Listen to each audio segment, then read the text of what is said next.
Good morning बेटा। आज हम टॉपिक करेंगे basic principle of India's foreign policy.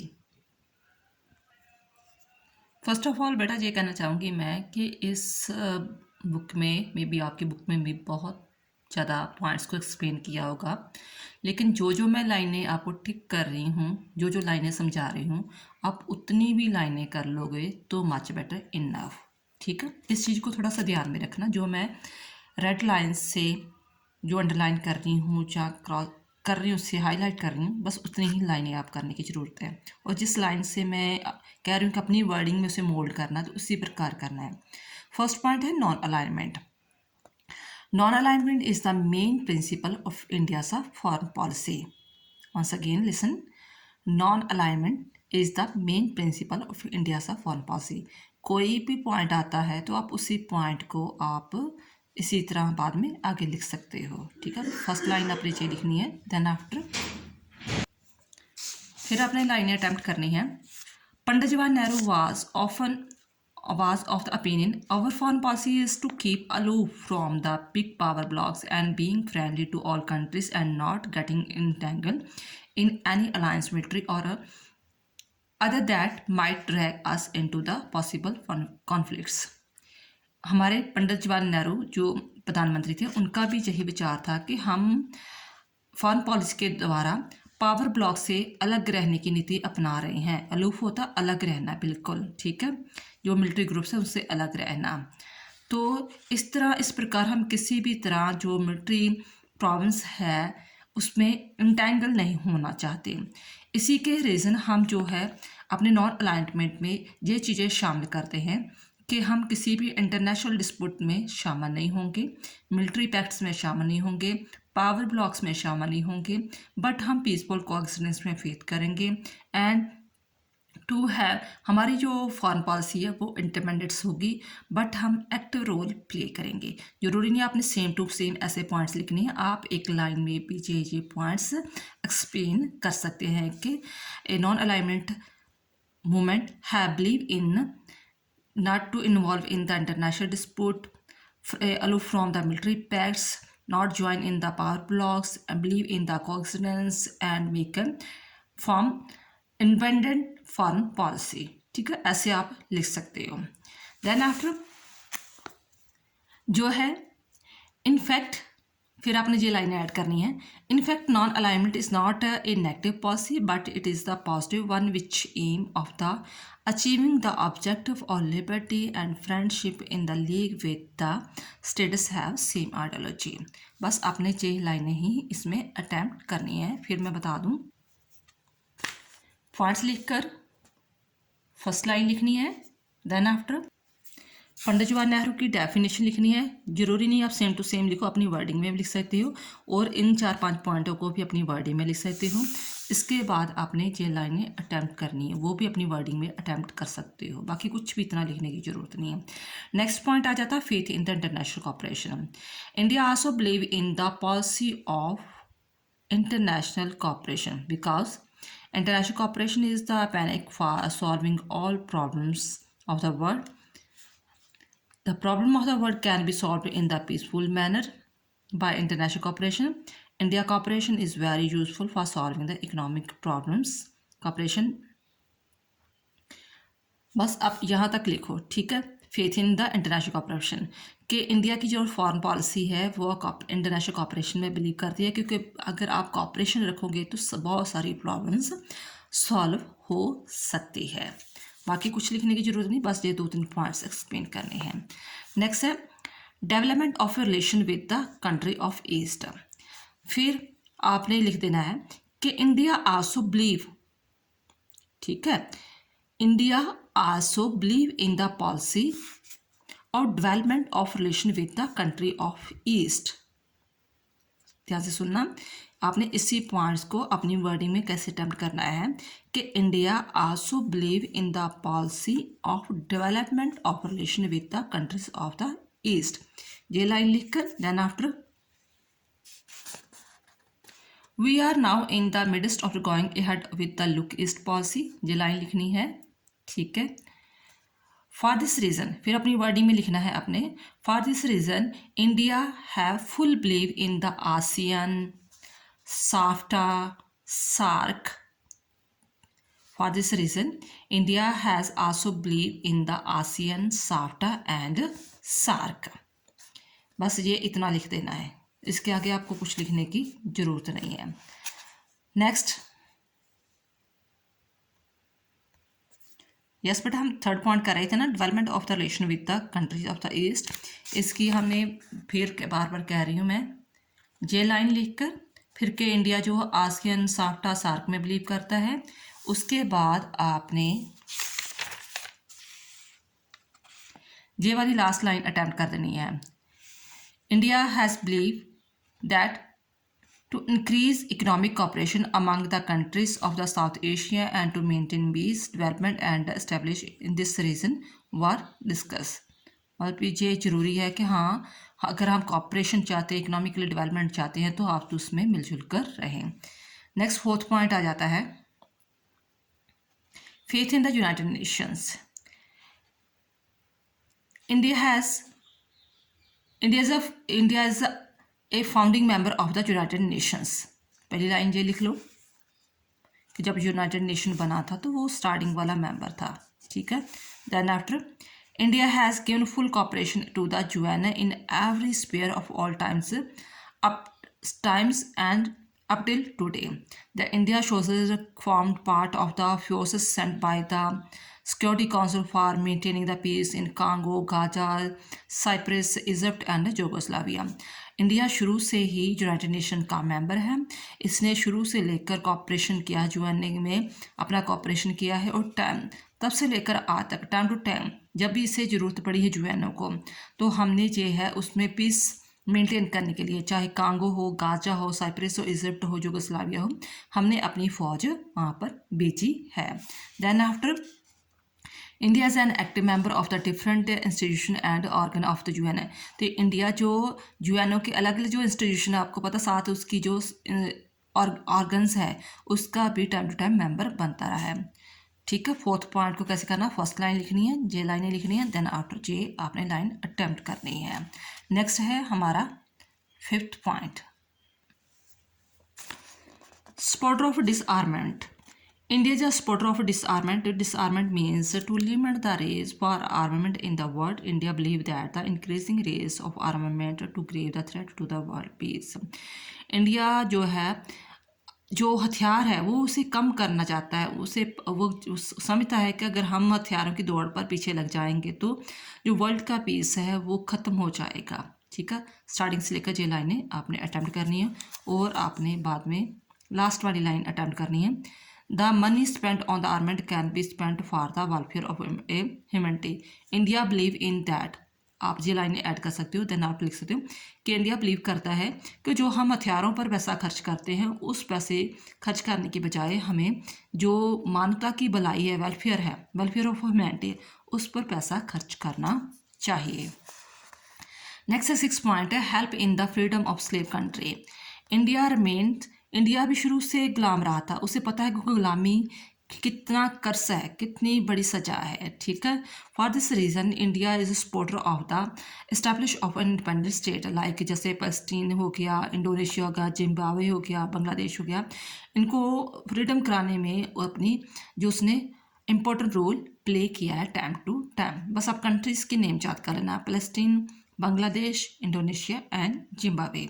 Wording अपनी अटैम्प्ट कर सकते हो. पॉइंट सेम टू सेम लिखना है, आगे नेक्स्ट वर्डिंग अपने तौर पर अटैम्प्ट कर सकते हो. फिगर मेन अपने जो लिख लेते हैं हाईलाइट कर सकते हो. नेक्स्ट है ऑपोजिशन टू मिलिट्री अलायंस. ये भी अपनी तौर पर अपनी लाइन लिखनी है कि फ्रॉम द स्टार्टिंग, है ना, from the starting India always oppose to military alliance like SEATO, CENTO, NATO, Warsaw pact. कि इंडिया शुरू से ही जो मिलिट्री अलायंस है उसका अपोज करता रहा है. नेक्स्ट पॉइंट है फेथ इन पंचशील. ये शॉर्ट नोट भी आ जाता था, तो मे बी शायद मैंने ये पहले भी करवाया हुआ है. India foreign policy believe in the Panchsheel. पहले आप लाइन ऐसे अटैम्प्ट कर सकते हो कि इंडिया की जो फॉरेन पॉलिसी है वो पंचशील में बिलीव करती है। तो पंचशील क्या था? पंचशील जो Pandit Jawaharlal Nehru and Chou En Lai के बीच में एक एग्रीमेंट हुआ था। इसके अकॉर्डिंग 5 प्रिंसिपल थे। 5 प्रिंसिपल क्या थे? म्यूचुअल रिस्पेक्ट रखनी, नॉन अग्रेशन करना, नॉन इंटरफेयर करना, म्यूचुअल कॉपरेशन रखना, पीसफुल कोएग्जिस्टेंस करनी। ठीक है, ये चीज़ें अटैम्प्ट करनी। Pandit Jawaharlal Nehru, Chou En Lai, 1954 and ये 5 पॉइंट्स। नेक्स्ट है use of atomic energy for peaceful purpose. India is committed to peaceful use of atomic energy. India जो है शुरू से ही कह रहा है कि हम जो भी एटॉमिक एनर्जी यूज़ करेंगे, वैसे तो हम विरोध करते हैं, कोई हथियार नहीं बनाना चाहते, उस पर पैसा खर्च नहीं करना चाहते, लेकिन जो भी हम जो एटॉमिक एनर्जी यूज़ कर रहे हैं वो किसके लिए करेंगे? पीसफुल पर्पस के लिए। मान लो कि हम बिजली का उत्पाद करना चाहते हैं, पहाड़ों में रास्ता बनाना चाहते हैं, ऐसे और बहुत सारे काम हैं जो हम एज ए यूज़फुल के लिए करेंगे, दूसरों पर हमला करने के लिए नहीं करेंगे। ठीक है, ये फर्स्ट लाइन अटैम्प्ट कर देनी है। Then after, our leaders have always said that India will never use atomic energy for destructive purpose, rather it will be used it only self-defense. India believe in the policy of live and let live, peaceful coexistence. India के लीडरों ने हमेशा ही जब भी platform कोई मिला है international, उसमें कहा है कि हम कभी भी जे अपने जो एटम का हमने जो परमाणु बम बनाए हुए हैं उसका कभी भी प्रयोग दूसरों को तबाह करने के लिए, डिस्ट्रक्टिव करने के लिए नहीं करेंगे। हम किस में बिलीव करते हैं? जियो और जीने दो, live and let live and peaceful coexistence में बिलीव करते हैं। नेक्स्ट है, next 10th point, to develop friendly relation with the neighbouring countries. जो हमारे नेबरिंग कंट्रीज़ हैं उन पर फ्रेंड्स के बिहेवियर पर रहना, उसे हम बिलीव करते हैं। India also believe to in developing friendly relation with its neighbouring countries. ये लाइनें लिखनी है। For this reason we have believe in the Shimla agreement. इसलिए हमने शिमला एग्रीमेंट भी किया है कि हम हमेशा ही जो एक दूसरे के साथ जो मिलजुल कर रहेंगे, इंडिया पाकिस्तान मिलजुल कर रहेगा। नेक्स्ट, हाँ यस बेटा, आपने ये लाइन लिखकर बाद में आप लिख सकते हो कि for this reason we have take many decision like a Shimla agreement,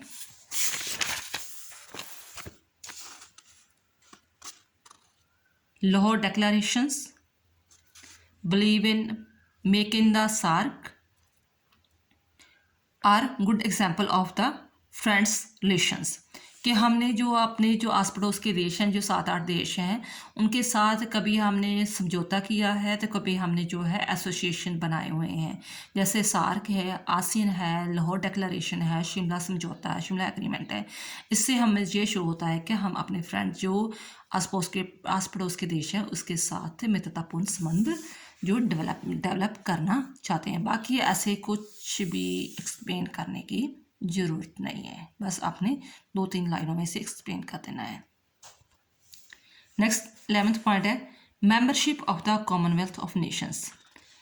Commonwealth, आपको पता है जब कॉमनवेल्थ गेम्स होती हैं, ठीक है, तो इंडिया शुरू से ही जो है कॉमनवेल्थ नेशंस का मेंबर बना हुआ है।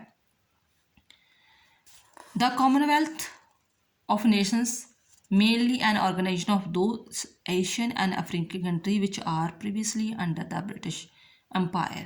In the beginning, this organization was called British Commonwealth, but at the suggestion of Pandit Jawaharlal Nehru, Prime Minister of India, the world was British was removed 1949. क्या है कि जो कॉमनवेल्थ है of Nations है वो किसका संगठन है? एशियन देशों का और अफ्रीकन कंट्रियों का जो संगठन है, और जो ब्रिटिश के अंडर रहे थे, गुलाम रहे थे। पहले इसके साथ ब्रिटिश जो नाम शब्द जुड़ा हुआ था, लेकिन इसके बाद रिमूव कर दिया। All its member state enjoy equal states and no state has any supremacy of any. आपने लाइन अटैम्प्ट करनी है। पहले तो यही आप लिख दो कि India of foreign policy believe in the membership the Commonwealth of Nations. आप इतनी लाइन भी लिख सकते हो, ठीक है। देन आफ्टर आपने ये लाइन अटैम्प्ट कर देनी है।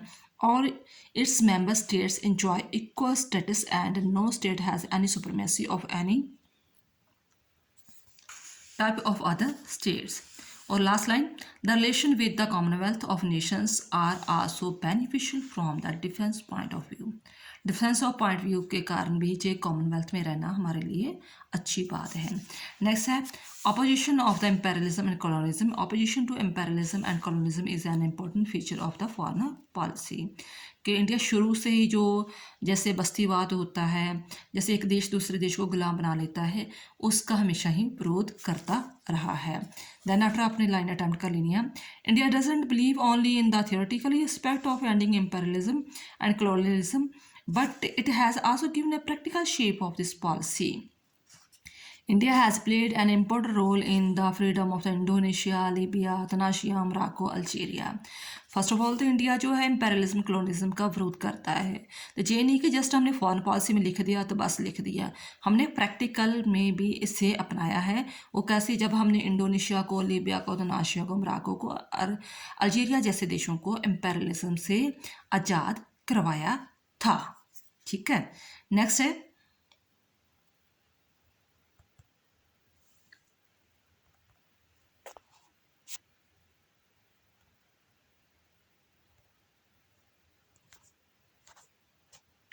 नेक्स्ट पॉइंट है कॉमनवेल्थ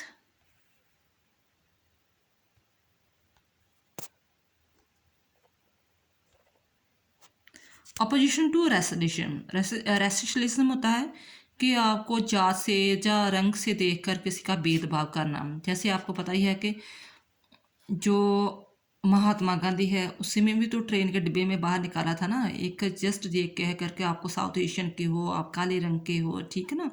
तो ये चीज़ें जो है, जब इंडियन बाहर जाते हैं तो भी उसके साथ भी ऐसा डिस्क्रिमिनेशन होता है, रेसिलेशन. तो इंडिया इस चीज़ का जो अपोज करता है.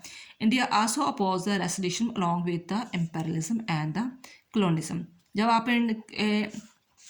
इम्पेरियलिज्म कलोनिज्म की जो पॉइंट्स करोगे उसके बाद ही ये पॉइंट्स साथ में आ जाएगा कि इंडिया जो इस चीज़ का भी विरोध करता है. And putting the end regime in the ceiling feature of the Indian foreign policy. ये लाइन अपने अटैम्प्ट कर लेनी है. नेक्स्ट आपने इसके साथ बाद में लाइन लिखनी है. India believe that the citizen of the countries where the policy of the racial discrimination is followed cannot enjoy the freedom completely, so it is necessary to crush this evil. India believe करता है कि जहाँ भी जे अभी भी रेशलिज्म होता है वो उस देश के नागरिक कभी भी पूरी तरह फ्रीडम को एंजॉय कर ही नहीं सकता, तो इस ईवल को क्रश कर देना चाहिए. नेक्स्ट है respect to human rights. The United Nations issue the declaration of human rights on December 10, 1948, which was accepted by almost all the countries of the world. India has always considered violation of human rights immoral and has strongly opposed it. जो UNO था उसने 10 दिसंबर 1948 को human rights का declaration किया था. तो जो भी डेमोक्रेसी कंट्रीज़ है, ठीक है ना, ह्यूमन राइट्स में बिलीव करती है, तो वो अपने जो कॉन्स्टिट्यूशन में से लिखती है, बिलीव करती है. तो इंडिया भी इस चीज़ में बिलीव करता है कि ह्यूमन राइट्स के रिस्पेक्ट होनी चाहिए. ठीक है. जे लाइन लिख देन आफ्टर जे लाइन लिख देनी है. नेक्स्ट है new international economic order and questions of the protection of the environment. During the last few years of the issue of the establishment of new international economic order and protection of the environment has been made the part of Indian foreign policy. पहले चलो imperialism था, रेशलिज्म था, ठीक है, ये चीज़ें वगैरह highlight होती थी. लेकिन अब कौन से जो टॉपिक आ रहे हैं, इन्वायरमेंट के आ रहे हैं, ठीक है, इकोनॉमिकली को और बढ़ावा देने के लिए ये चीज़ें की प्रॉब्लम्स आ रही हैं. तो इस प्रॉब्लम को भी सॉल्व करने की वो ज़रूरत समझता है. During the last few years, कुछ सालों से उन्होंने अपने इंडियन की फॉरेन पॉलिसी में इस चीज़ को भी अपनाया है. ये जहाँ से लेकर ये सारी लाइन अपने अटैम्प्ट करनी है. Next opposition of terrorism.